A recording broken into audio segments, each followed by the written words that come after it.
ya kopesa makanisa bino ya kopesa baide na bino na makambo zali koleka na mboka ya Patrice Emery Lumumba. Vous êtes de partout à suivre cette émission à travers 24 communes. Il y a capitale Kinshasa, na Congo central, na Maniema, na Ituri. On est là avec vous pour parler Congo pendant une heure d'échange, une heure de débat, une heure de propositions. Lélo, fidèles téléspectateurs à Canal Congo Télévision, puis auditeurs, il y a Radio Liberté Kinshasa, toko beta vraiment, toko réfléchir par rapport à cette dernière déclaration. Il y a secrétaire général, il y a ONU, Antonio Guterres, c'est là en perspective. Il y a 77e session générale, il y a Assemblée générale, il y a Nations Unies, où il y a vraiment mardi, à New York, il était interrogé par le journaliste, il y a RFI, Antonio Guterres a silico déclaré,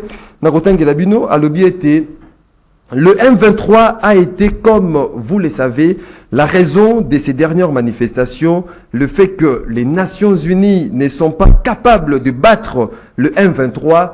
La vérité, c'est que le M23 aujourd'hui est une armée moderne avec des équipements lourds qui sont plus perfectionnés que les équipements de la MONUSCO, a déclaré le secrétaire général des Nations Unies, qui a évité de citer le nom du Rwanda, du pays de le Rwanda, comme soutien à ces groupes armés. Que comprendre finalement? Il y a déclaration, il y a Antonio Guterres par rapport à la situation qui prévaut à l'est de notre pays, la République démocratique du Congo. Donc, on peut sous Masolo, fidèle téléspectateur à Canal Congo Télévision, auditeur, il y a Radio Liberté Kinshasa, dans ces derniers feuilletons par rapport au dossier, le conseiller stratégique du chef de l'État, Didier Chimanga, au Azala, qui est surpris par les faux vrais investisseurs, Boyebi. On s'interroge aujourd'hui, qu'en est-il de la lutte pour la corruption en République démocratique du Congo? On en parle avec vous, mesdames et messieurs, fidèles téléspectateurs à Canal Congo Télévision, puis invité Nabusso sur ces plateaux, ces matins, Tozali, na maître Junior Bakokila, au Azali, secrétaire général, parti politique Union, on fait la force. Bonjour et bienvenue. Bonjour Maxime, beaucoup plus nous sommes flattés pour l'invitation nayo, nathan valelo, toba 10 semaines. Na pesimote na ba téléspectateurs parce qu'on a à travers le monde. Na banzi na ba membre nous sur la chaire et beau parti nangai Union fait la force aux alibons d'identité politique. Mais également l'article primaire nayo ko présenter co-débatteur, on a PCB Mbote. Et donc nous avons un débat républicain et aussi apaisé. Un débat républicain et apaisé se lever. Il y a Barry Bambo, Kabazali Kolandabiso, Nabinito Ndeko, Danou Kefula, analyste politique. Bonjour et bienvenue. Oui, Mbote Ndeko, Maxime, Mbote na Bakongomani Banso Bisika Bazali Kolandabiso, Karandenga na Lubarana Bito Komesana. Tomesani na nini, tomesani na pasi, tomesani na changement, mutuna waneza la kayangai. Réponse ya Baimbo Kabisika, Binso Bazali Mbote pe na kodebater na ngai mete jino bakokela. Kene mon avocat o nazana na plateau na tongo ya lelo. 082 33 33 749 082 33 33 749 un des numéros Boko Benga Bopesa Makanis Nabino Toboko Komela Biso na groupe WhatsApp il y a rendez-vous des auditeurs et ko Betama à Awanakati il y a rendez-vous des auditeurs Tofongoli Zela dans le cadre d'un sujet isolé de ko Danou Kefula. Ndeko Maxime na une minute na ngai bolimbisi nazana 3 sujets particuliers. Ndeko Maxime il faut que le bilango ko bota mana Congo ezali bénédiction parce que soko lalo la muki ba problème ezanga raté yali boso bandeko oyo bazali na kaluka na kitambo bazali ko sala banzela na cimetière wana ezali malamu mingi tozali ko encourager mais fait que ba grand camion oyo sala ka banzela ezali ko dame mabele ba simbani ba dal o ezalaka mupanzi ba kundi batu ezali kolembesani ba fissure.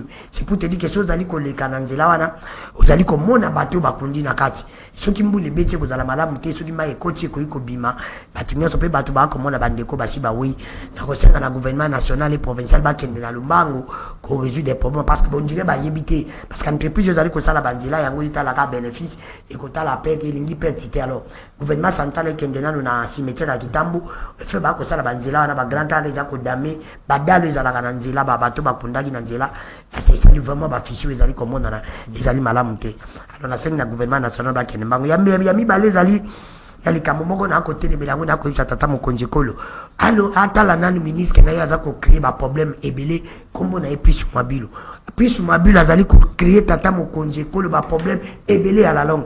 Pichu Mabilo alingi abengana famille ya Mobutu na lupango na bango oyo ezali na veni Moniduc numéro 5 nazalaki na point de presse babenga nazali ba document awa na moni makambo Pichu Mabilo akosala si inadmissible yango na sengi tata mokonzi ekolo lobi lelo yo Mobutu azalaki camarade na yo Mobutu boko senga accord na ye mais Pichu Mabilo c'est comme ici au lieu que attiper makambo ezali ba garantie locatif oyo ko pesa yo bilan ezonga na 3 mois pour ba réélu encore na deuxième année ya ko linga ko créer ba problème oyo que na 2023 soki yo po longwe président ba ko créer pe bana na yo ba problème tala lelo na bosolo pe bosembo mutasasu asi asambana l'état congolais n'importe à Kabila mobomi alonga l'état congolais mais lelo yo Pichu Mabilo azali ko créer yo ba merci beaucoup na bosolo pe bosembo na kosenga na tata mokonzi ala de la dossier à le pango Moniduc numéro 5 na commune ya Gombe oyo Pichu Mabilo adingi ko bengana kala mingi tia ben merci beaucoup ndeko merci beaucoup merci beaucoup Imiti Koki ndeko maître junior Bakokila Maxime je dois avouer je dois féliciter mon amboka Ouazali leader naturel Modeste Bahati Lukebo président ya Sénat ya République démocratique du Congo oyo Azomi, au moment où nous parlons, Azomi na Bujumbura, na Burundi, pour participer à la 9e conférence de Shura, des Sénats de Parlement d'Afrique et d'Arabe. Modeste Bahati, Ayambama qui triomphalement na parti AFDC allié aux alliés à démontrer leadership. J'ai eu des chars de poule. Comment on a que parti AFDC et alliés implantés même au-delà ya Congo, au-delà ya RDC. Modeste Bahati a commis na Bujumbura na Burundi bayi bana na ye bayi congolais o bazomi ba kongomani bazomi kuna baye ko yambaye na Esengo parti AFDC allié et sali carton plein et puis sans polémique sans quoi que ce soit c'est un parti où ils allaient implanter dans le coin et le coin Sud Kivu, ils allaient implanter à travers la République, ils allaient implanter à travers le monde, ils allaient démontrer. Il y a un autre conclure en disant Modeste Bahati Lukebo, Azali leader naturel, Azali leader fabriqué, Azali leader naturel. L'image de Zakolobela, président Kosala, chair de poule. Et donc, pour la biso bananaye, pour la biso collaborateur naye, donc ça va se flotter beaucoup parce que comme on a que Moussa les autres salles malabou et que parties allaient implanter dans les coins et les coins il y a RDC mais également en Afrique parce que Burundi des alliés pays africains et donc c'est un sentiment de satisfaction et aussi polémique ici là et Makelele ici là pour battre leader naturel au service du peuple. Merci beaucoup Junior Bakoki, la secrétaire générale, Union fait la force. Tofongoli directement, Dila Nandeko Danou Kefula. Dernière sortie médiatique, il y a secrétaire général Antonio Guterres, a Silico déclaré était l'armée, il y a M23, ils allaient armée moko moderne, puis Azali Naba équipement lourd, plus perfectionné.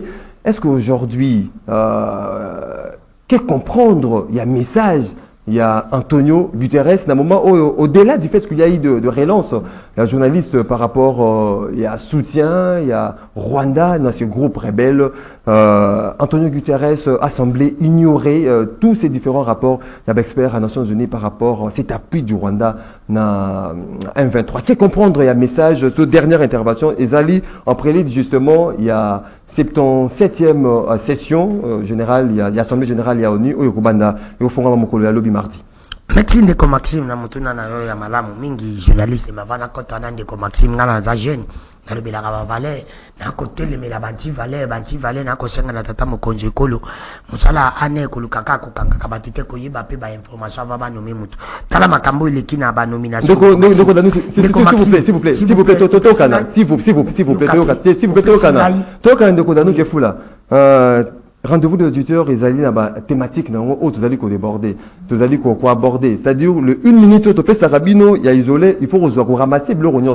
Et après que nous, sur le continent, sujet, sur le continent, la sujet, sur le continent, sur le continent, Ndeko Maxime, il y a son pesinga, 1 minute. Il y a 1 minute, il y a le bamagamnang. Ce qui n'a qu'au quitter, au kati. C'est comme ça. Ce n'est pas à toi que. Attention, la thématique, il y a solo et l'eau. N'a pas qu'on répond à la thématique, il y a 30 secondes. Alors, 1 minute, il y a un Alors, c'est ça, c'est moi. Ngane mbio ne pesa 1 minute. Ce qui n'a les questions botolinga. Il fallait non nous n'avons pas passé la moto nous encore répondre dans 15 secondes. D'accord répondre dans 15 secondes. Nazali côté le melali kambo ba nomination. Comment na ndeko oyo ba nommer na DGI. Comment na ndeko oyo ba nommer na FPI. Bazali famille moko. Na quel je suis plus loin. Vice-gouverneur ya Kataya ya Kananga. Azali pen cousin na bango. Na sisi no na sisi no investigation. Est-ce que comment la famille moko ba ko nommer batu Misato. Ube bango batu Misato ba ko nzamba ko tombola bango mala moko. Nzamba ngo wapi. Na boso le pe bosembo. Likamba bongo foko de nozango. Yo tangi kelasi de. Batu ndape na tangi kelasi de. Bande commission na bandako ba kongomani ba tangi kelasi de. DG ya DGI. Famille moko et ya FPI famille moko quel juste bango juste vice gouverneur ya Kananga to dénoncer la besoin pe bosembo ndeko Maxime kwa les ali banti valeur il faut côté le milango ngai na lobaka bosolo ngana lobelaka peuple yango na telemi tata mokonzi ko il faut aye bakeno biso peuple tolingi na bosolo pe bosembo logique na ba nomination nazongi na mutuna na ndeko Maxime ezali simple na ko répondre na ndeko Maxime na bosolo pe bosembo ndeko Maxime elingi kolobaka ndeko wana elingi kodedwane Uganda na Rwanda c'est simple sorti médiatique les ali pona kodedwane Rwanda parce que yebi sanga ndeko Maxime minduki nini oyo M23 akoki kosomba oyo MONUSCO akoki kosomba te oyo biso tokoki kosomba te est-ce que na bosolo pe bosembo okomona te ka ba MONUSCO bazali lokuta Bayi MONUSCO bazali na sima makambo elekaka na République démocratique du Congo parce que ndeko Maxime eri ya bimé alobi keno bango bazali na minduki ya niveau technologie yebisanga bango bazaka na zamba bake kosoma minduki ya niveau technologie ndengeni parce que bango bazala kata zamba bazobunda c'est pour te dire que zali na bandeko oyo bazala ka libana ndeko Maxime pona ko fourni bango. Est-ce qu'il faudrait s'interroger même dans la réunion sur la complicité, complot international contre la République démocratique du Congo? Mais Maxime, il y a à des derniers Rwanda. Mais à éviter que nous avons juste à fond les bisons, c'est une occasion pour la biso, République démocratique du Congo, de confirmer thèse la biso, on te le baka, bande quoi la basali soutenir la bande de Kalibanda, précisément par Rwandais. Et n'a pas la communauté internationale, oh, Moïse, MONUSCO, parce que quand lui dit c'est signe de Maxime, que n'a pas son que Bango Bazana Bamindu qui a un niveau de technologie. Armée moderne. Armée moderne. Bango Bazana Katzazamba. Parce que Bandeli qui va armer mes alliés Salema. Il y a Sikebimi, il faut Bazanango. N'est-ce pas que Bango Bazana Kalibanda, ça va monter nouvelle technologie, armée Bimi, il y a armement Bimi, tous autres types de l'abino. C'est ça le grand problème. C'est pour te dire que nous avons confirmé les lots. Thèse ya koma keno. Rwanda ba M23 za la soutenir par Rwanda. Nga la bakisi les lots na MONUSCO. Na la communauté internationale. Ba pays nyoso oyo ba ningaka ke Congo za na kimyate. C'est une occasion aussi pour la République démocratique du Congo. Ba yeba po ba négocier ba kokela. Oh na nyosa ke loka malame bi me para bango. Ezaka bonjour na bonsoir nyoso skali lokuta. Ba yeba peke oh, la diplomatie a échoué. Parce que si la diplomatie n'avait pas échoué, Bishopé, tu n'as pas la force, tu n'as pas à ma casse, malgré que tu as un bango. Malgré que tu as un bango, tu n'as pas le moyen, il y a que son Mbappé, Minduki, à terre combattant. Parce que à mes petits, tu n'as pas un bango, à Bishop, et puis tu as mis que son Minduki. Et le bilan là, ceux qui sont venus qui va faire à la certifier, frayé bama, marque. Comment informer au préalable. Alors l'État où ils allaient organiser et coquille jamais que ce Minduki pour battre une chose maïba qui va na Minduki. Mais ceux qui sont qui na diplomatie, il y a malam. Tu vas tout ça la peine de M23 sali. Alors Minduki makasi beya azo sombat. Et il place de où t'es. Bicho fait que somba Minduki à travers le pays mususu et continue à combattre ma pour comme pas pour Kabila paix à somba Minduki mais tous allez. Merci beaucoup. La diplomatie au Congo n'existe pas. Merci beaucoup, Ndeko Danou Kefoula. Ndeko Junior Bakoki, la lecture de fait non, par rapport à cette déclaration. Il y a le secrétaire général Yaouni. Maxime, avant de répondre dans la déclaration, il y a le secrétaire général des Nations Unies. J'ai entendu des contre-vérités sur ce plateau. Il va falloir Nassala Pena, toiletter, Mouké, Nalongola Yango, parce que etikala na mito ba congolais te ngai d'entrée de jeu fatango tata mokonzi mboka azui stylo na yepo na ko nommer ba mandateur nga la betaki maboko na féliciter ki chef de l'état pambate ya longola ba intérimaire bazala ki ona bande au salam malamuté. J'étais obligé à soutenir même les nouveaux DGFPI na betala ki maboko na ba ki na ko accompagner na ko soutenir une action na jusqu'à la fin. Mais talendenge diabolisation bani ko kota na minoko ba mitu ba congolais ndeko dani que fula zali mo pandisa mo monene ya mboka oyo oyo na ko contester te. Mais ceux qui moto azana ba qualité moto azami na ba ntoki nyoso na ba azana ba tout nécessaire pour asala mosala tata bokonza ko nommer été nini la kisi ndeko dano lo bake ndeko Bertin Mudimu oyo nga na zubaki na ko soutenir et puis je le défendrai jusqu'à la fin de son mandat. Qui vous dit que azana ndeko soki ya ndeko moko azali soki na DG soki wapi? Est-ce qu'il y a des preuves? Totika ko luka ko créer un tox ndeko wana il mérite azali expert na finance publique mais Bertin Mudimu et choix na ye na fonds de promotion de l'industrie comme DG ezala ki choix moko judiciaire oyo biso to sepela ki na yango pambate il est l'homme qu'il faut à la place qu'il faut et donc ça n'a rien à voir avec ceux qui gouverneur mais Bertin Mudimu il mérite d'être là et ngai na ko accompagner pe na zo betela ye maboko asala musala na ye na ndenge longo to soutenir ye Nations Unies a se dédire te. Ceux qui secrétaire général de la Nations Unies a bon c'est-à-dire à se dédire.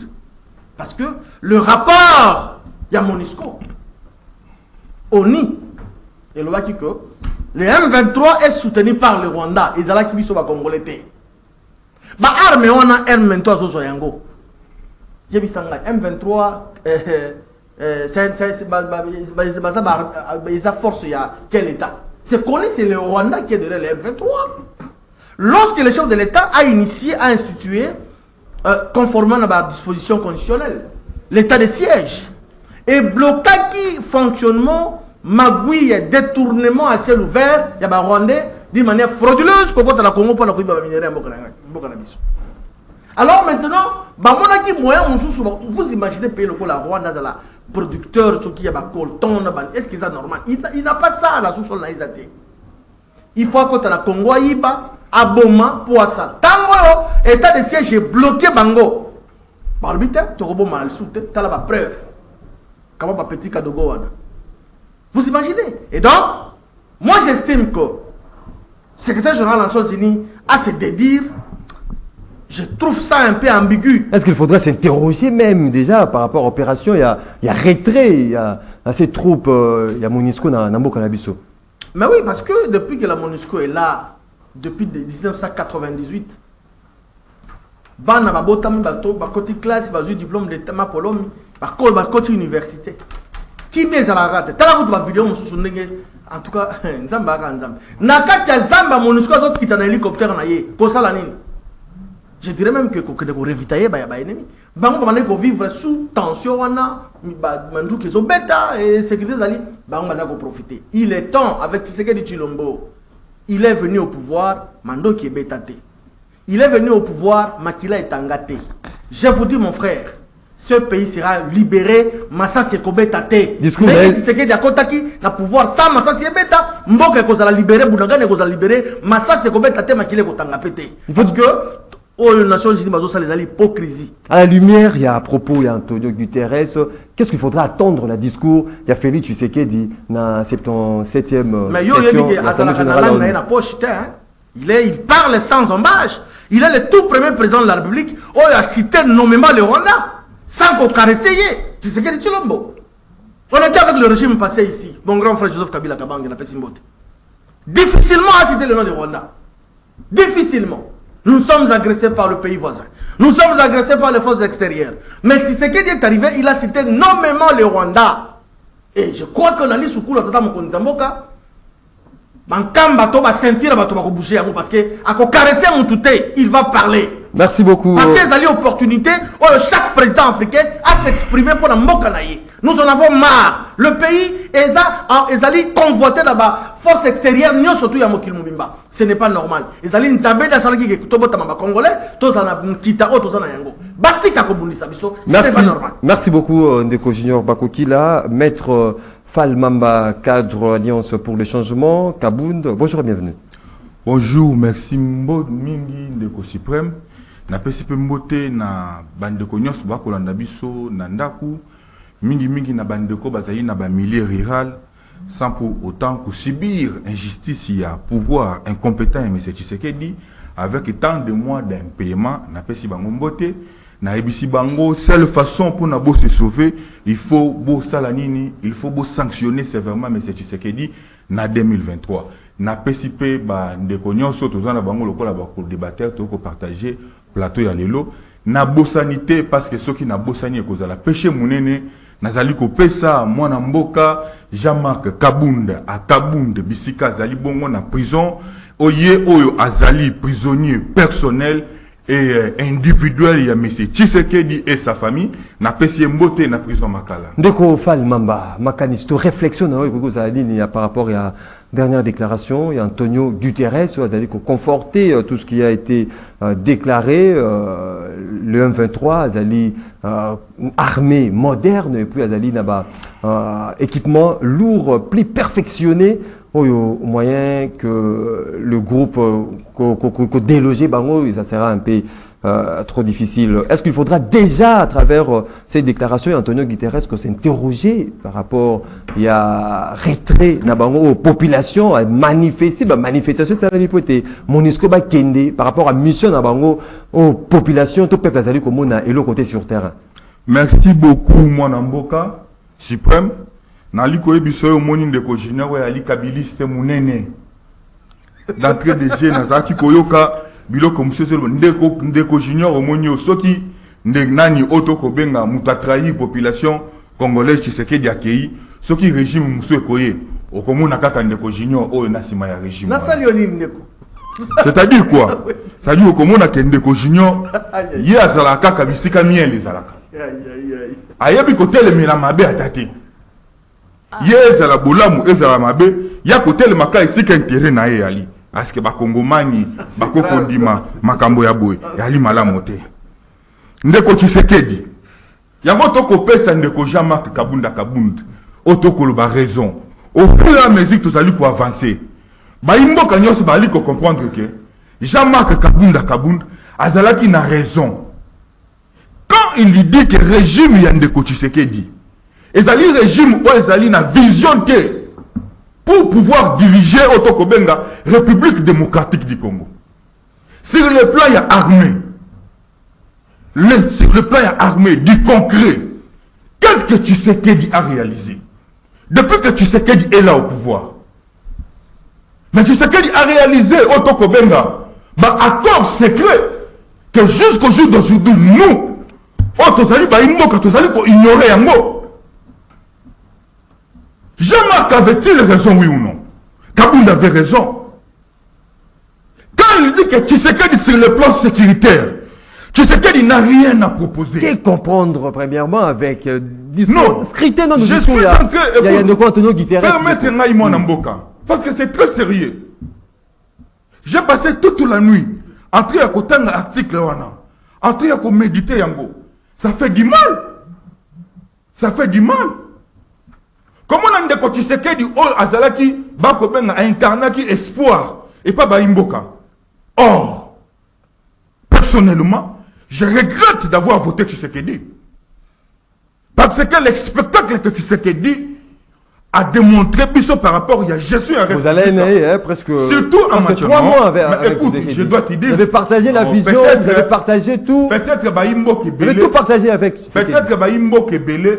C'est par rapport à la frustration. À l'entremise Yandeko Junior, Baluka toujours bat déformer information. Ndeko Ndano Azali, il y a plusieurs qui me connaissent. Ngaï le tout premier parti politique. On a un engagement par rapport à la valeur, par rapport à Otokobenga, ultime conviction. Il y a qu'un adhéré, et Zali Alliance pour le changement. Il y a moi Namboka Jean-Marc Kabunda. Si j'avais voté Tshisekedi, et c'est là qui par rapport, il y a espoir au Tshisekedi après ça qui va population congolaise. Mais quand Otokomona, Antonio Guterres dit des propos comme ça, sans pour autant faire mention au Rwanda. Il y a puis dans bango ça démontre à ce bio limito lukani olito lobani ba mon monsieur césalité je ne réfléchis pas quant à ça démontre noir sur blanc l'irresponsabilité de pouvoir de Kinshasa de bien vouloir sécuriser sa population. Merci beaucoup maître. C'est l'irresponsabilité. Permettez-moi de 30 secondes je chute 10 secondes. L'irresponsabilité totale de Otto Kobenga, il y a pouvoir, il y a Kinshasa incarné par M. Tshisekedi et sa bande. Merci beaucoup, Mirgofal Mamba. Ndeko Junior Bakokila. Tout le monde qui, après propos, il y a Ndeko Mathias Gilman, qui porte-parole, il y a Monisco, propos allant dans ce sens emprunté par Antonio Guterres, que l'armée, le M23 Azali, n'a pas matériel, il y a une nouvelle génération, tout consort. Qu'est-ce qui sera maintenant réservé par rapport, il y a propos, il y a Antonio Guterres, tout le monde qui expulsion directement, il y a porte-parole à Monisco par rapport à propos Athéna qui, au moment des natures, il y a soulevé un peuple de Bissau. Maxime, je suis un peu abasourdi. Je suis sidéré même. D'autant plus que mon estimé ami Fall, je suis dans comprendre. Au moins, une proposition, c'est la critique. La vraie proposition, il faut aussi proposer. Vous critiquez sans proposer. Ça, ce n'est pas une proposition. Ça, ce n'est pas une opposition. Nous voulons une opposition moderne, une opposition de qualité. Et ça, opposition, on est combien à monter, maman? Depuis Abandaki, dans le début, Tshisekedi, n'a voté. Donc, voilà, de comment ça Tshisekedi, président de la République. Ceux qui voient voter, ceux qui ont voté en 2023, et Kolongola Tshisekedi, en rien. Parce que les Congolais ont la confiance à chef de l'État. Nabango, ça qui confiance. Politique basala il y a monté mama beti ya liku, il y a des monté mama ya kanda ya likundu, ya yaouli. Ce n'est pas bon. Attendez. La roue tourne. Tant que le mandat chef de l'État est comme Nasuka, il y a de faire, il y a postuler, compétir. Ceux qui ont Kinshasa ont 12 voix. J'ai tout fort.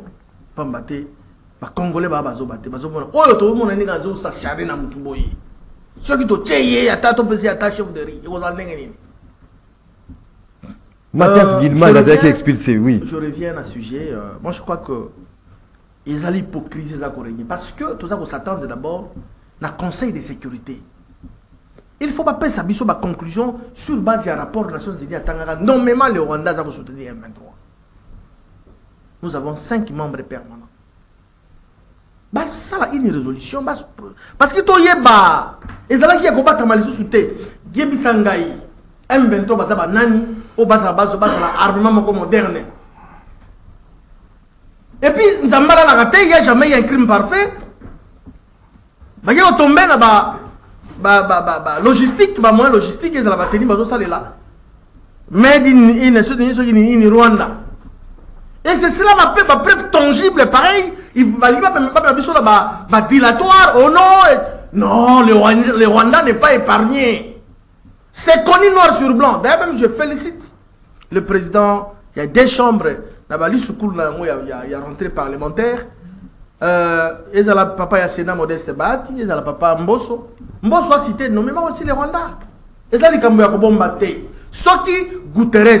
Alors, il y a l'hypocrisie. Il y a une instruction quelque part. Parce qu'on connaît les États-Unis dépendent plutôt majoritairement. Les Nations Unies dépendent majoritairement des États-Unis d'Amérique. On connaît les nilotiques sont soutenus par les Américains. C'est connu. Parce qu'on a dit que le secrétaire d'État américain est à Congo, à Kinshasa. Donc, posez un problème dans l'issue. On lui a dit clairement, aux autres qui ne connaissent pas, preuve, rapport, nous sommes agressés par le Rwanda qui est derrière le M23. Il y a comme on a Kigali a changé à non. Kinshasa qui a soutenir FDLR. C'est comme si à Monakibiso a responsabilisé les deux gouvernements. Vous imaginez, ça c'est de l'hypocrisie. Et avec Tshisekedi Tshilombo que nous soutenons, et Kolekate. Merci beaucoup. Dans le discours à chef de l'État, il va encore citer nommément le Rwanda pour que Guterres aille au Kanama Toinaï. Merci beaucoup. Ndoko Danuki Fula, qu'il faudra attendre dans le discours, il y a mon Kondiamboka, dans la 77e session, il y a les Nations Unies. Et puis, qu'est-ce que la République démocratique du Congo a encore réservé dans Antonio Guterres, dans le moment où porte-parole, il y a MONUSCO, qui expulsé pour le même discours, pour avoir tenu les mêmes discours, qui expulsé dans la sol congolais. Ndeko Maxime na ko répondre na mutuna na mbala moko soya congolais zaki tata mokonzi kolo aloba malamu pour intérêt à poka mais malheureusement tokoyoka kabawai après wana ko kaka raté comme d'habitude en tant que congolais na ko souhaiter aloba malamu mais na koyoka kawai il n'y aura rien peuple congolais à s'attendre na discours na yi ba aussi pour na koloba pe banda kota loba mingi azoloba bibele azoloba pe bien mais azosala ndemuke asala nditolingisko asala oleka bandelo bebele na yoki siso avana kende na mutuna na kota makasi na muzinda mutuna na fona na rencontrer na mon frère ami Maître Junior Bakokela lobike bandeko banome wana bazali mayele on ne refuse pas mayele anga bange komika lelo ka yende kotilo makomi président banda kala mayele zala gite po Mobutu Kabila nome bango po batanga kala ngalo biteke baza mayele de mayele anga bimika lelo peka ya famille moko tena boselo pe possible fuko boya banti wani za banti vale na yoki lisusu Maître Junior Bakokela lobi alingi opposition oyo eza ko sala malelo te parce que bazalika ko critiquer mais zaliki ndoki Maître Junior Bakokela ce que le but fundi maintenant que opposition pour yo zaki na opposition te yo zaka na pouvoir opposition yo UDPS et bande ko sala ya kaliza ya mabe parce que yebi sanga ko za manu bande ko matim kanga ke so ponga na kutuna mituna te mituna bizali yayo après sanga des propositions oyo UDPS proposa à l'époque bazali na opposition restauration état des droits on doit le bande ko za bonne gouvernance sanga o ba ba proposa Kabila era zalaki na pouvoir zela ko za manu pesa parce que va proposer mais les locaux ko s'attaquer que va proposer pas y opposition va proposer ce que proposer te nous opposition mabete va proposer nini bato ba respecter ka engagement te o ba respecter ka ba compte o ba respecter ka malobate bino mo bolo ba ka bolo sala te ce que ba proposer bino bo sala parce que nous ce que ba na problème ba ya maloba tout na ba maloba Pepe nous kamba baloba nani samba nous nini Pepe o azaki liboso premier ministre balobaki balobi a échoué yango bakata ki alliance na Kabila basali union sacrée mais tout tu bango depuis le moment union sacrée batuni eleze alors vite ça Malukonde a échoué faut pas changer gouvernement mais comment Pepe Lukamba a échoué qui ça Malukonde a échoué qui sont tous mettre Jean Bakokela bilan de continue positif mais comment le premier ministre union so ben échoué mais pour le président on a bilan positif qu'est-ce qu'ils auraient réservé dans ce qui intéresse union sacrée ils ont sacré des union salée tant national va combat sacré union salée ils ont regardé dans le kuta eba makambasala kate deko toko proposer bino lisusu te bo sala ko bino boyebaki na 37 ans na opposition pour mettre en pratique qu'est-ce qui sera réservé dans Antonio Guterres na lobi ndeko nanga ndeko Maxime mais soki to zalaki na l'état moko état de droit na l'état ya bosolo kaka na minute ndeto sanga ni monsieur Faraza sur na sol congolais ata na sol congolais te na bi kaka ndeto sol ba na minute il fallait to ko bisa MONUSCO to bino na bozo ngambala moko parce que loko nete lobi na coach chancheri na idée na ye na bosolo pe bosembo est-ce que iba ngoba lingi ne ba de douane Rwanda parce que ba yebi que Nations Unies ressources source na bango nyoso minduki logistique kolia na bango nyoso utaka na États-Unis et ba yebi que mutaza ko soutenir ba M23 za américain il faut bango ba laver pour ba yebi que bango na RDC to za sur na relation malamu te alors ba ko perdre nyoso te il faut ba bongisa côté moko côté ba ko bongisa intérêt na bango za américain. Il y a un moment où on va laver, indirectement, c'est ça le nom de leur discours. Va laver des Rwanda. Mais attends, ce qui nous a le va mettre. On va travailler la Kibiso rapport. Est-ce que Biso va continuer qui bango passe à la rapport batanga énormément comme à Rwanda. Et ça qui Biso le col à batanga qui comme à Rwanda. Le col à Biso ce qui te donne un gouvernement qui est responsable. Gouvernement y a bon solo. Gouvernement va pour l'intérêt à peuple. Il faut pas s'appuyer quand on a rapport y a MONUSCO. Oh y tanga qui énormément rapport y a Rwanda. Y a un conseil de tata Mokonjikolo. Place à combattre à certains discours na yé. Ce qui va saler dans le discours té. Ce qui va saler tata Mokonjikolo a ça raccordement frauduleux. Azua maloba ya koloba kete na mboka na ngai ngana za ko respecter kaka rapport ya MONUSCO oyo etanga Rwanda énormément parce que soki alobi yango sukuna ata bakowanga na mekosala pe Merci beaucoup. mingi parce que bangonde bato bapesaka biso ba problème place bango mo bazali bayeba énormément que bangonde baza problème. Merci beaucoup Ndeko Danuke Fula. Merci beaucoup. Il faut Rwanda kombo na ye tolia te Rwanda tolia bulebeta Rwanda. Merci beaucoup. Merci beaucoup maître Fall Mamba. Réponse Nini, vous allez s'attendre il y a gouvernement congolais face à ces propos. Il y a Antonio Guterres, contrairement à Ndeko Mathias Gilman, qui directement explicité sur le sol congolais. Merci beaucoup, mon Mboka. Nayoki Babiloko et Belé Awa. Il faut automatiquement Mboka retenir Makambo ya Malamu. Il faut faire avancer le pays par rapport à des histoires qui ne tiennent pas debout. Ndeko Junior Aouti Koloba. Ndeko Junior vous critiquez sans proposer. Mais Ndeko Tshisekedi, Oyako Benga, Monsieur Tshisekedi azalaki na projet de société, oui ou non? Oui. Monsieur Tshisekedi azala projet de société sur base na wana des populations congolaises et cela qui est confiance. Mais Monsieur Tshisekedi a lamentablement trahi le peuple congolais pour être incapable. Yako sala nini? Yako kokisa otoko ba projet de société nae. Vous voulez que nous puissions proposer quoi, M. Tshisekedi? N'est-ce pas que M. Tshisekedi a promis qu'il puisse Allemagne d'Afrique? Nous en sommes où avec ça? Est-ce que quand il disait ça, il faisait allusion à quoi? À des fois, il faut questionner la histoire avant de prendre parole. Mais il dit encore ici, haut et fort, que Nga est en élection en 2023. Nakobimata na 0 voix té. Alors bien attends 0 té. Mais pourquoi de Tshisekedi? Mais Tshisekedi a réussi à kokanga intentionnellement et illégalement Jama Kabunda Kabunda. Parce qu'il sait que c'est la justice. Non, c'est monsieur, écoute, moi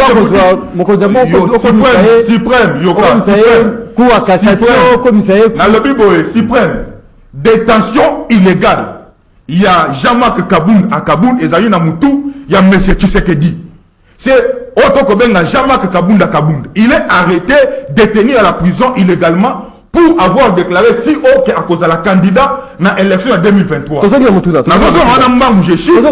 Oui, Nazo Chité. Ndeko Tshisekedi a dit que ce qui va organiser l'élection en 2023 avec Jean-Marc Kaboun à Kaboun, debout, Libanda ya Otto Kobenga, il y a prison Makala. Ndeko Tshisekedi soka sali pourcentage belé et ça 5%. Vérité les urnes les l'homme sous soin de Ndeko Tshisekedi avec Jean-Marc Kabunda Kabunda Libanda. Sauf que Tshisekedi a sali pourcentage belé, c'est 5%. Et Tshisekedi est au courant de ça. Merci. Merci beaucoup Ndeko. Toye Araboy na Lombangu, place où le problème est vendu. Mais qu'est-ce que nous pouvons entendre face à cette irresponsabilité? On a incarner le gouvernement en place. N'est-ce pas que c'est qui sont diplomatie entre guillemets gagnant? Autant que la diplomatie à Chile jaloux. N'est-ce pas que c'est ce que dit le gouvernement naïe? Et que va retomber autant que mon allélo par rapport à la position des Nations Unies. N'est-ce pas qu'il faut que tu aies actif? Il y a autant que diplomatie Chile jaloux.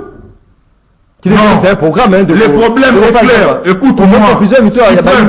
Le suprême, au jour d'aujourd'hui, le problème de l'insécurité de la République démocratique du Congo, c'est M. Tshisekedi. Merci beaucoup. Ndeko Junior Bakokila, on va prendre le dernier sujet. Aujourd'hui, on pourra s'interroger par rapport à la lutte contre la corruption. On a la lumière, il y a ces différents enregistrements, il y a conseiller. Il y a chef de l'État en matière stratégique, Ndeko Vidier Tumanga. Des enregistrements un peu controversés, hein, au même moment, 20%, au même moment, il plaide à ce que investisseurs, ceux qui barouillent na Congo, travailler pour la bénéfice, il y a population locale, controverse autour de ça, mais qu'en est-il vraiment? Il y a lutte contre la corruption au Mokondambo Kazali ko bête c'était dans moment où bateau bazali va proche collaborateur nae parce que c'est illustré un tout petit peu dans makambo état de corruption. Nazo senga la Karine bébé aya na mai ya malili to kokana likaya bu apesa ndeko na ngai mamba fal pour na moni tension azanango akokwela biso crise awa to komemanga azala poser a trop agité.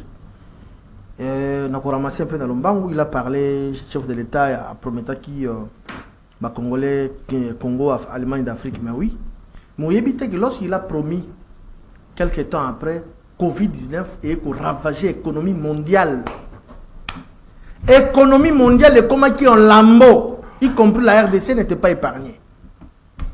Dans le baron, on a la langue, na Chiluba, na Kikongo, na Swahili, na Kimongo, na Kingombe, na Kisakata ou comment. Hein, cher ami? Moi, je n'ai pas cité le nom de mon frère, Jamal Kabunda Kaboun.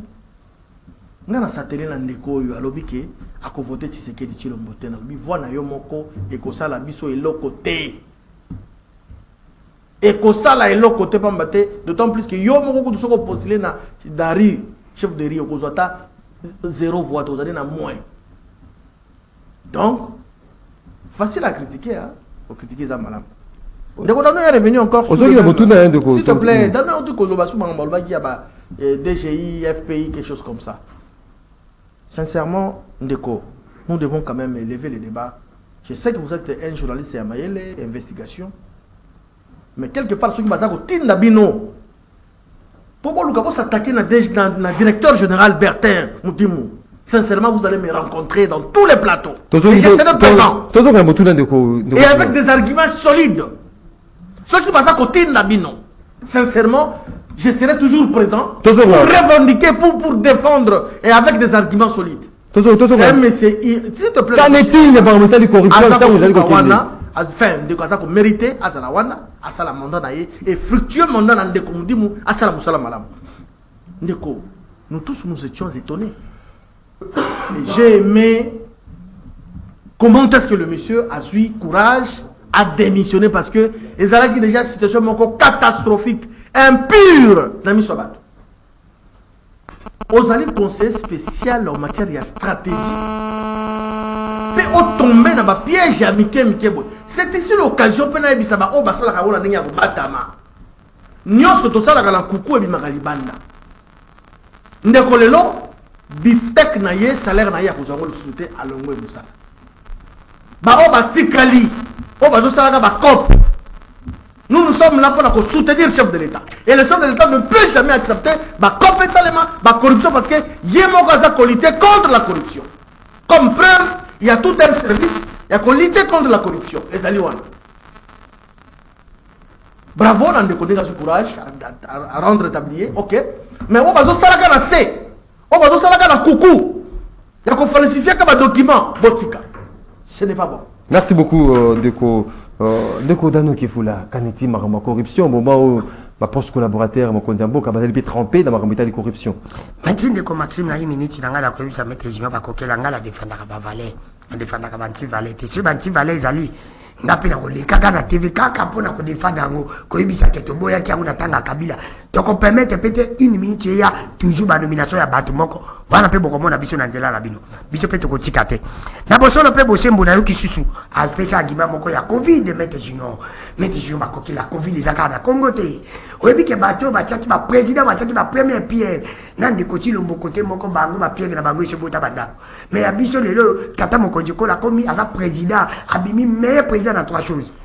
Ma promesse, ma voyage, na côté mon la première pierre ya makasi. Ya zali président tout monde la première pierre na Congo. Ya liboso ya makasi. Pas zali premier président depuis Congo za la Congo. Muto aéroport andi le monde belé depuis Congo za la Congo. Depuis mukila Congo za la mboka. Eza de côté domo. O aéroport andi le mbi baye. Eza ka yemuta liboso. Ale Congo dona papa na sala liboso na. Aza le premier diplomate. Le premier non, aza le premier pays. Oh le premier mutu. Oh le diplomate de Lemba. C'est pour te dire que wana nyonso na mbonga mboka mais pour ne rien produire par la biso ba congolais et le remonter c'est pour te dire que wana yoko lo ba de corruption alors ndeko la ngai Maxime parce que Covid wana yeka na Congo te to moni na ba Kenya wa mboka na bango ça va to moni na Sénégal wa ça va to moni na Côte d'Ivoire baninga combien fois ba organiser même ba Coupe d'Afrique peut pas développer mboka na bango cause raison ya Covid te wana zali raison ya bosolo te to que juste makambo itali corruption ndeko Maxime oyebi na bosolo pe bosembo ngai nalobaki ke nayebisaka bato tutomesani nanu tomoni te tokomesana ndeko tokomesana na baskandale oyo yango otikala komona te heureusement ndeko Kabila azalaki prida organisaki élection ya mabe na 2018 mpe bota bandeko na pouvoir mpo tomona bere monumental bakosala oyebi ke lelo nalobi eloko moko ifale balongola infraction balobaka outrage contre chef de l'état. Ça n'existe pas. Pourquoi outrage contre la nation? Parce que Ndeko Vidie Fazala a joué un outrage contre la nation. Parce qu'il a outragé la nation. Donc, sanction vous êtes oui, il faut pas revoir Yango. Outrage contre la nation. Contre la nation. Moi, comme avocat, magistrat, pour réfléchir sur ça. Maxime, j'essaie de réfléchir à l'objet. Parce qu'il a trahi la nation. Mais il a déposé, il a démissionné. Culture, c'est un homme à féliciter aussi. Non, je démissionne. Non, jamais. Jamais. Démission par rapport à quoi? Par rapport à ma campagne. Il m'a démissionné. Non, Ndeko Maxime, à Monique, on m'a démissionné. Ah bon, les images, ça y est, sali, image d'ailleurs. Pendant quelques mois, on peut m'empêcher sur place, monsieur.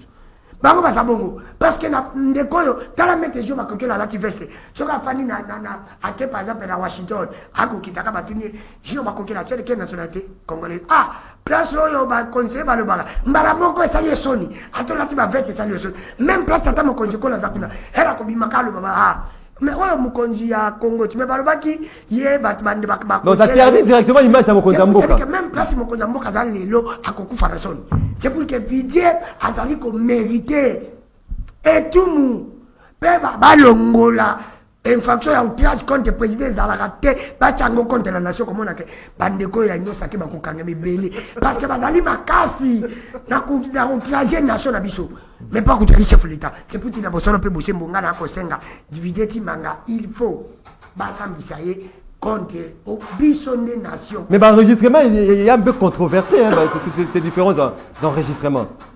Ndeko Maxime oyebi likambo ndeko na biso Vidie asali ezali mon côté ye ezapo na yende heureusement po nzambe alobaka oyiba koyibaka il y aura un jour d'attrape jour na biso ndele lo tokangi po ele kisaka ba conseiller nyonso baza msala bango wana baza makasi na reto commission ce n'est que normal pour nani a tenté nani a piégé au fait.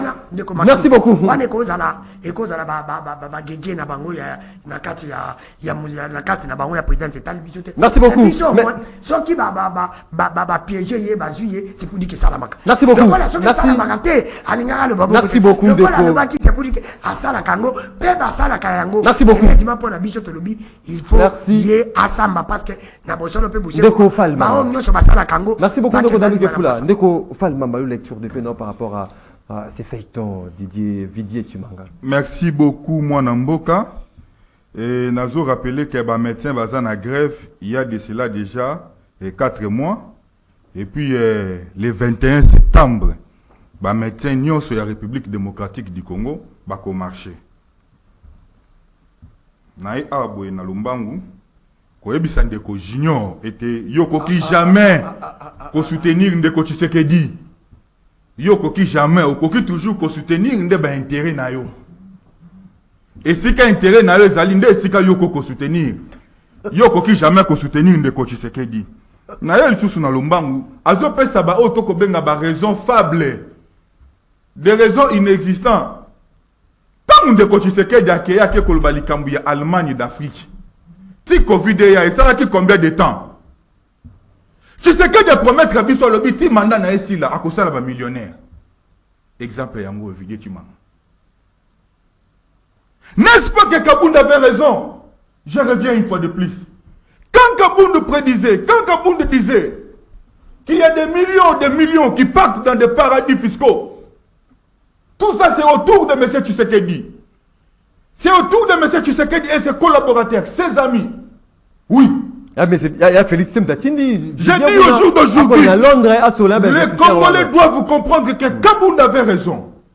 C'est l'une des raisons qui a fait que Kabound a interpellé. Et c'est l'une des raisons où il s'est dit que Kabound a détenu illégalement. Pour Tshisekedi a salaye, on l'a prisonnier personnel. Aujourd'hui, il faudra qu'on combatte cette dose. Il y a lutter efficacement contre la corruption pour aller ici là. Mais écoute, tant que vous allez dans le système, il y a gouvernance.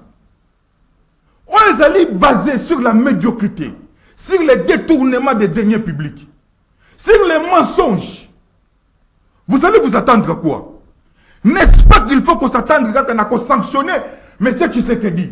Une fois que M. Tshisekedi va être sanctionné aux élections de 2023, et tout son système, système, il y a corruption, et quoi il y a cadiquement.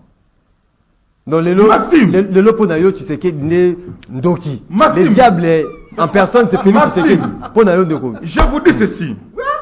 Système, il y a gouvernance. Il y a un pays, ils sont basé sur un système. Système, ils sont mis en place sur des valeurs. Bah valeur, il y a bonne gouvernance. Bah valeur, il y a justice, état de droit. Mais comment on dit que Tshisekedi a le Likambo état de droit sans pour autant qu'on reconstitue l'État? Parce que jusqu'au jour d'aujourd'hui, nous prenons les valeurs autocobenga, il y a refondation de l'État. Il y a l'inexistence de l'État. Mais le système, il y a gouvernance, il y a M. Tshisekedi. Et ça est basé sur quoi? Au jour d'aujourd'hui, les Congolais comprennent. N'est-ce pas que Kaboun avait raison? Quand il disait que des millions de dollars, et ça que la République démocratique du Congo, tout ça au travers l'entourage de M. Tshisekedi. Et ça qu'il y a des paradis fiscaux. Merci beaucoup, Ndeko. Mais quand tu as une minute, moko na ba ko débattre na bazu. On tient 30 secondes hein. On se souscrit na union sacrée. Ça fait pratiquement 3 mois depuis que se souscrit Moloro na bokité. Écoute Ndeko. Si Jean-Marc Kaboun a pris la résolution, il y a quoi abandonner M. Tshisekedi. C'est suite il y a anti-valeur en permanence. Il y a Pinete, Maramba. J'ai dit ceci. Ce qui Jean-Marc Kaboun a eu résolution à côté de M. Tshisekedi. Et ça lui suite il y a anti-valeur. Merci beaucoup. Mais pardon, Ndeko Suprême. Ce qui Kaboun a se déclaré qu'il était le candidat président de la République. Mais tu sais que Dalinga a été. Merci beaucoup, Ndeko Fall Mamba Alliance pour le changement. Autant message il y a Baimoko de partout à travers le monde. Je suis un contre tous. Message il y a Baimboka. Bonjour Maxime. Honte, Junior Bakoki, quand Félix ne sera pas au pouvoir, lui va se retrouver dans le pouvoir ambivalence totale. Dr Boki depuis Njili. Maître Junior Bakoki, là, on a tant proposé à ces régimes d'union sacrée, mais malheureusement, il ne veut pas nous écouter. Souviens-toi de l'affaire RAM, que jusqu'aujourd'hui, l'argent des Congolais volé n'est pas encore restitué. On propose plus à un régime fait mandat. Jean Bikila qui nous a créé depuis quelque part. Bonjour, Ndeko Maxime, nous avons invité. Tout le monde, M. Junior Bakoki, là, collé là, il y a union sucrée. Et qu'aussi là, mon colonini, Ndeko Roger Sambou depuis Lemba. Bonjour Maxime, Yebisa, Maître Mamba, à se calmer. Akoya, Kosala, AVC. Oh, Ndeko Mami.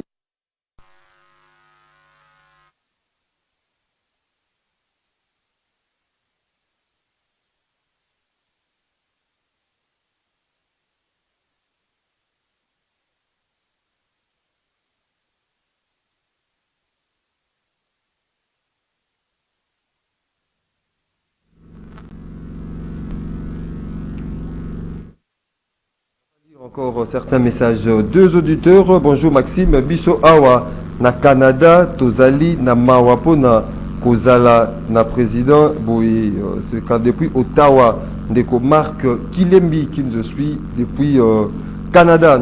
Bonjour Maxime. Cardinal Laurent Mosengo à Lobaki Yango. Il faut que les médiocres dégagent. Ndeko qui nous écrit depuis quelque part. Bonjour, rendez-vous des auditeurs. Tolobaki ke Fachi Azali na Batote Botala Kaka ba proche naye Moko Ndenge Bazali Kosala Mawamingi na Congo. Le inconnu qui nous écrit. Bonjour Maxime, invité Nayo Junior Ayebisa Biso Ye na opposition à ça la proposition Nini Pona Kabila a Salisa ba élection. Rendez-vous na 2023. Blaise, souvenir, Kabound, Azala qui n'a raison sur toutes les lignes, sauf Badjaloliste, Nde Bazali, Koteka, Mboka Nabiso.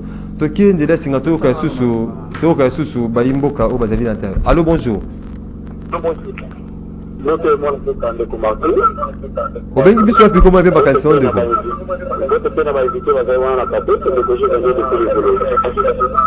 Oui. Il y a une personne qui a une autre avant qui au Congo, soki toyebi kobatela mboka na biso te toza na pays mosusu oyo tokoki kovivre lokola na biso moko te. Même si tokoki kosalela kidialoliste comme il faut oyo bandeko ya union soi-disant sacré bapli koloba wana bajunior kakola onza mboke ndenge bozali kosala ya koloba lelo oyo ava tokende na thématique ya kabuli ya tike soki ndenge ni tusa nalingi d'abord junior kakokela ayeba kotala lelo eta ya bunagana toza na eta ya bunagana ndenge nini au moment ke barebele bakomi korekrite basala esa bafutisa bango formation ya armement na kati ya mboka na biso moko mais ndeko wana soki bajunior bakokela wana kwa eza soki po régime na bango baza na eloko ya kosala te sikoyo biso moko ateke bakongolais tokoyeba koloba nini ataki tete régime. Merci beaucoup. Merci beaucoup Ndeko. Passez vos biens sur 082 33 33 749. Allô, bonjour. Allô, bonjour. Oui, bien bisous, puis comment un peu ma canson de quoi? Allô, bonjour, de vous. Oui, bonjour. Oui. Vous allez go de vous. Bon, on est dans le babouille. Bon, na niveau pe ya katima émission na ko ibaka. Comment vous savez que il y a katima émission. To ben na ba jeune gens on a ba dirigeant na lutter et puis ba on peut ça ba leçon na beka. Tous ces gens-là, Moutuni a déjà une expérience au dirigé Mbogata commune à pas mauvais quartier. C'est mais les canadiens campagne solo merci beaucoup Ndeko depuis Mongafula. Allô, bonjour. Allô, bonjour. Allô, monsieur Maxime, bonjour. Oui. Amédée, le politologue à Mikondo. Oui, de quoi Amédée? Monsieur Maxime, je pense que Isengeli n'a fait que ce que dit. La occasion des Nations Unies a profité d'un mot pour que un monde entier pardon de la manière dont Aïba peuple congolais Mbongonarame ou jusque-là a embauché dans le pays. Monsieur Maxime, nous allons dans l'exécutif municipal. Nous avons comporté chef de l'État plus Premier ministre. Mais un chef qui a chaque gouvernement égale aussi un chef du président. Junior Bakokele. Attends les remboursements et RAM, s'il vous plaît. Monsieur Maxime, à répondre à m'aider les politologues. Merci beaucoup. Merci Amédée, le politologue depuis Mikondo. Depuis Mikondo. Continue avec les appels. Allô, bonjour. Allô, bonjour. Oui, au bien que soit, puis comment on peut ma canson de vous? Allô, bonjour. La bien que vous avez communiqué. Vous allez quoi au caillou? Nangina le bakaka batu ya jama kabundu na wala semi da pembe wana patika global bana TV makambu su eza mboka oyo eleka bango ba edité musala koya. Merci Ndeko depuis Kimbateke. Tu n'as pas été justifié Ndeko. Allô, bonjour. Oui, bonjour, papa Maxime, papa Bala. Oui, bien biso de Kobal depuis Bassina Makanisna de Kobal. Oui, Makanisna ezali ko. Tunela ngai Ndeko Junior. A répondre, a tikate ko répondre ngai. Ale kapamba taye sanga régime ya malamu. Bakoki kolia lisusu petit peuple. Merci Ndeko Obal depuis Massina. On va lire quelques messages. Ici à Baimboka. Bonjour Ndeko Maxime, Senga na peuple congolais. To sambelaka chaque jeudi na 20h pour na bakondi oyo bazoyiba pour na intérêt na bango moko. Trésor depuis Mongafula. Bonjour Ndeko Maxime Yabissa Ndeko Bakoki la kebiso bana ya Grand Équateur tozali sima ya miyibi oyo baza na union sacrée. C'est Trésor depuis Gemena. Depuis Gemena. Ndeko Trésor comme biso. Bonjour Ralik Carlos Namasina UDPS à la Kisi ba limite naye toza soi-disant conseiller Tumanga asali vidéo et ça tambola il condamne rendez-vous 2023. Bonjour Maxime Plateau Kitoko mais ezanga ki kiti ozali koyamba na kotelema Gilles depuis Mikondo Et puis Serge Mombito qui félicite le raisonnement des invités. À l'objet était Monisco et Sengeli Akende, Serge Mombito depuis Makala. Tozongi na plateau, c'était là le moment de téléspectateurs et les auditeurs. Tozongi pour boucler la boucle avec nos invités. Donc Junior Bakoki, il y a certaines questions. Imbo qui va poser spécialement yo, Nino réservé bango et vous appelez Malobana. Je un peu aussi qu'il a vraiment temps parce que dans un 1 contre 2. Vous allez dans Malobana de plateau ça équilibré. Vous allez Malobana. Je représente l'Union sacrée bien sûr. Bango batali opposition. Parce que soit tant Maloba mingi. Il faut qu'on tire un Lobapo. Vous allez ça équilibré. Au fait Mamba, ne me poussez pas à aller dans l'extrême. Moi, je suis courtois. Nazalaka, valeur, respect entre nos frères. Moi, je ne peux pas venir ici pendant le Bamabé à Kabound. D'autant plus que Kabound a quitté Tshisekedi. Tshisekedi n'est pas toi. Kabound du Banda. Ça, c'est une précision de taille. À ce comportement qui m'a la monté. Des détails, des détails. Ne va pas dire Libanda na parti na bango conformément na statut à UDPS. Kolbata que non non. Je dois quand même si j'ai à deux bimes dans le bango de la souka féliciter une dame. Princesse Adèle Kainda Maïna, ministre d'État et portefeuille. Où elle a qui carton plein na Sandoa. On répond à ma question. Même discours dans ça koya papa. Même discours chef de l'État Tshisekedi en 2023. Il a demandé à la paix Nyonso de sa confiance dans Tshisekedi Tshilombo. Ezala na Sandoa, ezala na Kolwezi, Adèle Kainda Maïna, toujours flambeau Tshisekedi Tshilombo en 2023. Et j'espère bien que comme maman qui peine dans Koti Makambango, victoire Tshisekedi est allée vraiment certaine en 2023. Ma réclamation à Bandeko, c'est tout à fait normal. Je comprends que Bazali Bato est en opposition, Bandeko il y a Lamuka. Il y a un respect dans Bango Mingi. Et c'est ça même la démocratie. Pas critiquer. Mais le chef de l'État fait un travail. Il fait un travail. Alors, il y a une proposition. Tant que tu as dans l'opposition, il de paix, ça doit toujours comprendre l'état de droit et la bonne gouvernance. C'était ça la proposition. Bango Bazako proposait de critiquer. Refondation de l'État, Bango Badakala. On est là qui cheval de bataille. Il y a une paix. Rêve de Bango qui va comme il a pouvoir. Il y a quand même que c'est un travail de longue haleine. Et c'est là qu'il y a les lobbies parce que Congolais a comment qui Kabila même à l'objet, j'ai tout fait pour la changer, mais il faut changer l'homme congolais. Donc, au moins si nous étions c'est Ngoumba Maboui, il faut redresser comme malem, so la brutalité salini de Bobukana. Et donc, c'est un travail de longue haleine. Nous avons topé sa confiance dans le gouvernement de la République, eux quand même dans mon amboka Sama Lokonde, topé sa confiance dans le chef de l'État Tshisekedi Tshilombo. Oh le loba jalon ils ont déjà jeté partout, posé partout. Je crois que en 2023, élection au Salem et après cela, Congo et Kozoa voient il y a développement. Merci beaucoup. Nous avons dit. Ndeko Maxime na rebisaki tata mokonzi kolo. Asala remayema tiachaje ba miyibi basilite bazali zomona. Bami bazali belé biso to bande konji malingeti te bango bande konji malingeti. Lokwa bandi magayi ba bisa tata mokonzi kolo bisa lingeti atinda ta 4 ba inspecteur d'entreprise moko. Ba kwense li supo mude miyibi bazabu. C'est comme si Milan est dans négatif. Pour modèle ba ba oyiba sikoyo na ina no etika pour ba préparer campagne. Va préparer l'élection à Bango. Ndegezana de Kotilombo dès 2023 comme ancien président. Parce que Batou Bakosa le logo mon côté. D'ailleurs que si tu mets tes signes ba koke la mon avocat a commis ici une dame. On dit que la bande qu'on dit ma maman Adèle Kainda. Mais ma camona yo qui n'a pas dit ma soutien. Na Batou Nzambe pe bakosaka. Qui est ce cas à la Guinée Bosolo pe Bosembo ministre Adèle Kainda. A comment qui ministre pour na bati. Mais alors moi la FDC allié. Il fallait pas moi démissionner la poste wanati. Lobby na yoki dans parti politique. Ngana yeba akata zakara desa. Zoka nda zakara parti. Makoma ki ministre na kontra desa. Bona nini te a démissionné. C'est pour te dire que na Congo va t'assurer bazate. Même une dame que moi j'appréciais beaucoup.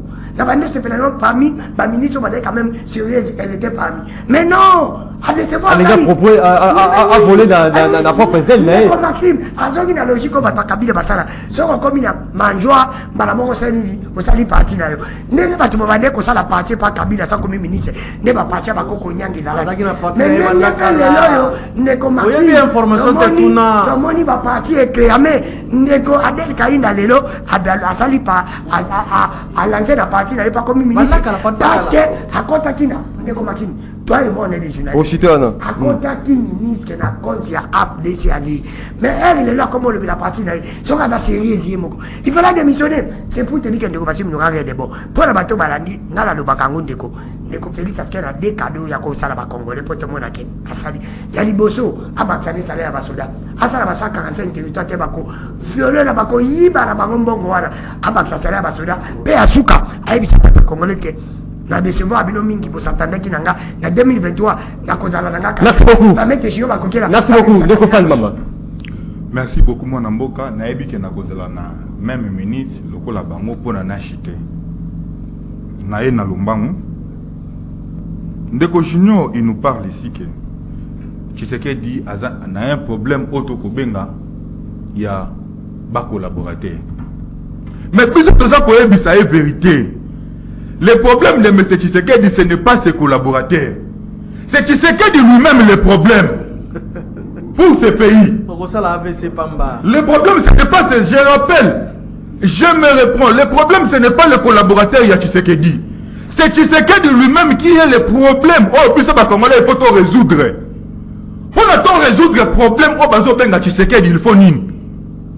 Il faut sanctions exemplaires aux yeux du monde entier. Dans l'élection en 2023. Naïna Lombango. Il fallait changer l'homme congolais. Nindeko Kabila, Nindeko Tshisekedi. Comment va changer congolais aussi longtemps que Bango Mokona nous va changer? Il ne faut pas faire ça congolais ni au merci.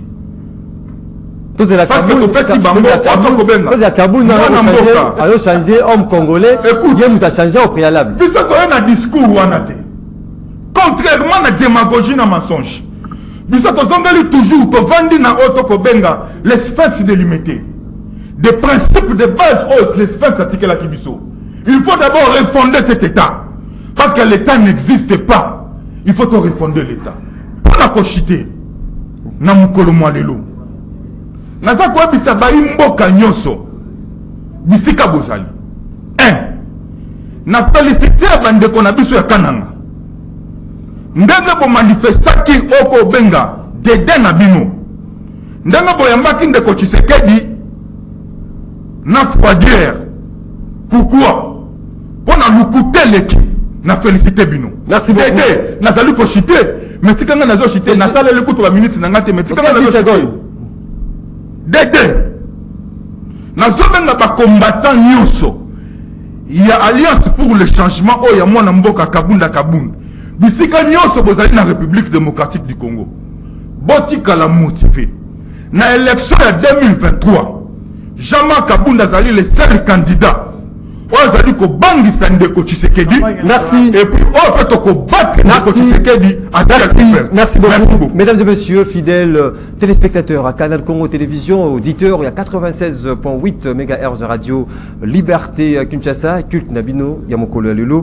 Et ceux qui ont, tout ça qui vraiment essaient de Nabino de Junior Bakoki, le secrétaire général Union, fait la force, maître Fall, Mamba, cadre et alliance du changement, Kabunda, de Kodanou, Kefula, analyste politique. Taton Nabino Botondi. Merci Ndeko. Vous allez qui est belé. Merci pour la participation Nabino et attention soutenir Nabino dans l'émission Rendez-vous des auditeurs. Vous avez qui réalisé par Moro Nzambe. Dieu merci.